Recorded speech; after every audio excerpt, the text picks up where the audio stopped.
SprintCarUnlimited.com, coming from Grandview Speedway. I do this so much that I sometimes. SprintCarUnlimited.com, coming from Grandview Speedway, Hodneck Cup PA Speedweek. We're here with winner Logan Schuchart. Logan, it's a good way to come back to PA. You win the Hodneck Cup.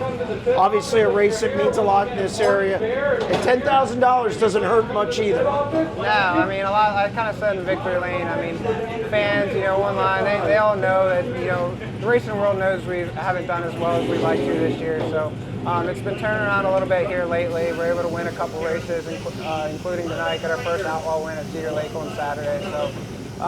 It's just, hopefully we're learning something, we're gaining some momentum, and we're getting better, especially here as we get into some very important months of the year. So I haven't been here in over 12 years, so to come back and win at a track that feels new to me. I feel like I've almost never raced here, it's been so long. So, and then to win a race in honor of Greg Hodneck, Greg was always awesome to me as a young driver. I could talk to him at any point in time, and I feel like he was always genuinely trying to help me, and with his experience, and so he was always somebody that I looked up to. So it's an honor to win a race in honor of him, and just to check off a track that I haven't been to, and a place that I've watched a lot of races at. To be able to win a race means a lot to me. It's been a little bit of a struggle this year. I mean, obviously, I'm sure it's not what you want. Team, what have been some of the issues this year? I know a lot of little nagging things, and plus the Outlaws is no easy task. What have been some of the issues you guys have been dealing with this year? Yeah, I don't want to narrow it down to one specific area. I feel like there's some things with our team that we feel like some areas that we could be better in.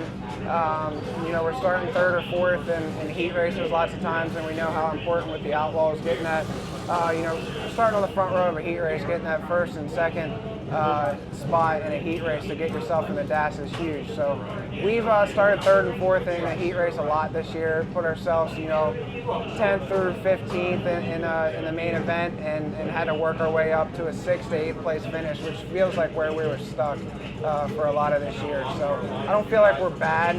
I feel like we can race with the best of them at certain tracks, and we're always gonna have bad nights, but I feel like if we can get ourselves starting up front, that'd be a huge confidence booster and a huge benefit to our program.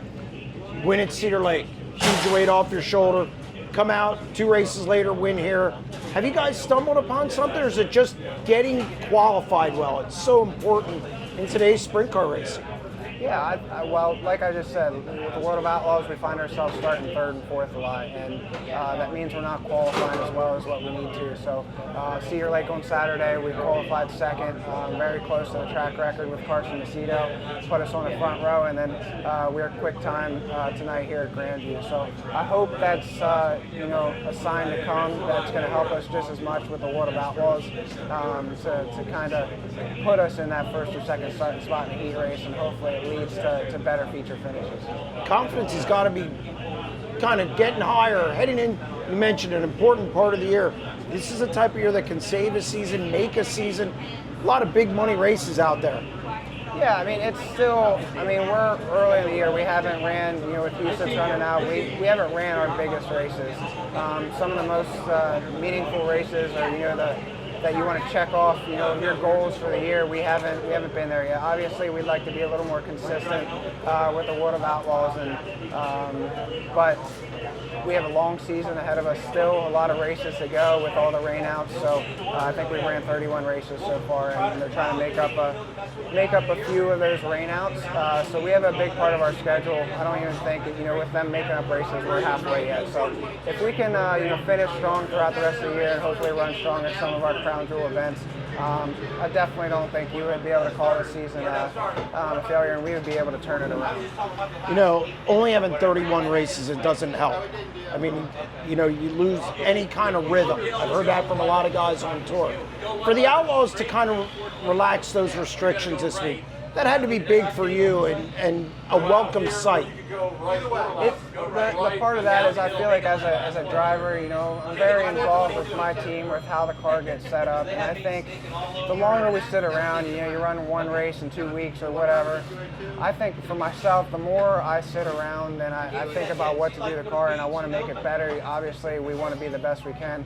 Sometimes I think I hurt myself more than I help myself. So I think when we can get into a PA Speedweek, or you know, you get in a rhythm with the World of Outlaws, or racing 3 times a week, and you stop thinking about things as much and just go out and race and do what you know, and I think it benefits us more, and we end up you know, helping ourselves instead of thinking too much in it and hurting ourselves. We got a big win tonight. Congratulations. It's good to see you back in PA. Yeah, thank you. Thanks for having us.